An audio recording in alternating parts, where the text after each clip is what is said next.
My 15-year-old was studying biology and his teacher was an atheist. And he came and told me that he was studying biology and he said that his teacher said that we can explain life without God. And I said that biologists should not interfere with cosmology. A biologist should stay in biology and not start talking about cosmology, because that's another science, cosmology.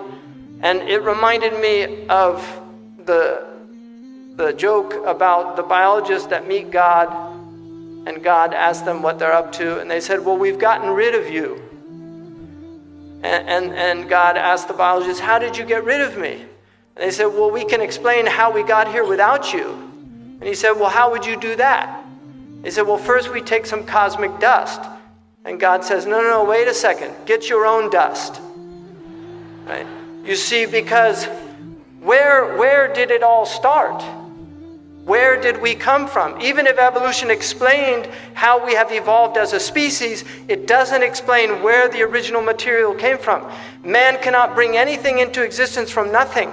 He makes organs from already existing cells. The cloning comes from already existing cells. He's now in stem cell research and doing all of these things. Everything that he makes has pre-existing materials. We cannot make anything out of nothing. It's impossible for humans to do that, because nothing comes from nothing. And this is why my own teacher said, كَذَبَ الْمُلْحِدُونَ. The atheists are liars. الْعَدْمُ لَا يُوجِدُ الْوُجُودِ.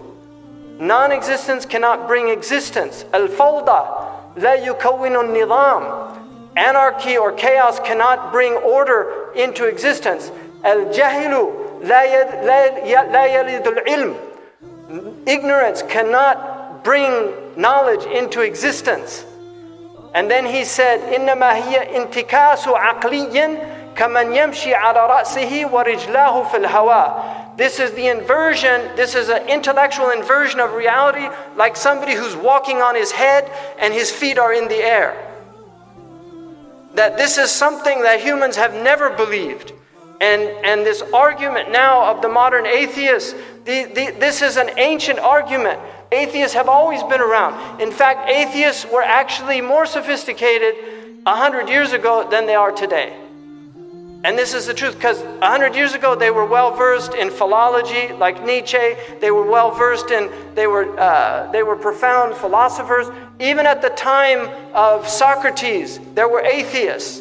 People forget that Marx, who was an atheist, he did his PhD dissertation was on the materialists, the Greek materialists. So he had studied materialistic philosophy. So this argument, this modern argument, is not a new argument. It's a very old argument, and our scholars dealt with this argument extensively, but people don't read their books anymore. And one of the simplistic views of some of these modern Muslims that deny theology and the tradition of theology, they have no response to these new atheists.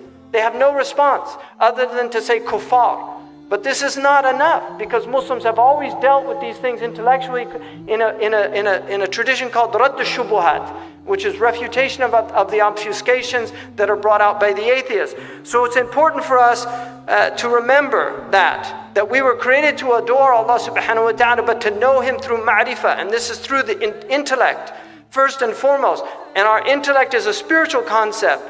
The intellect is immaterial. It's not of this world. And this is why we don't know where we go when we dream, but we know that we leave this place and we enter into another realm, because we're in a realm that's immaterial.